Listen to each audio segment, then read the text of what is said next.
Weather's been so hot lately. It's important to drink your liquids, you know. The body needs to hydrate. I got me some of that breakfast tea. That's what they call it. And I fixed me up a batch of that, and I had it over a big fruit jar of ice with plenty of sugar. And I had that breakfast tea for dinner. Tastes like paradise. Not a bit of difference. I say, Yeah, iced tea. you know what else is good?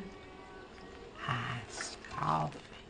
Oh, delicious with them little cinnamon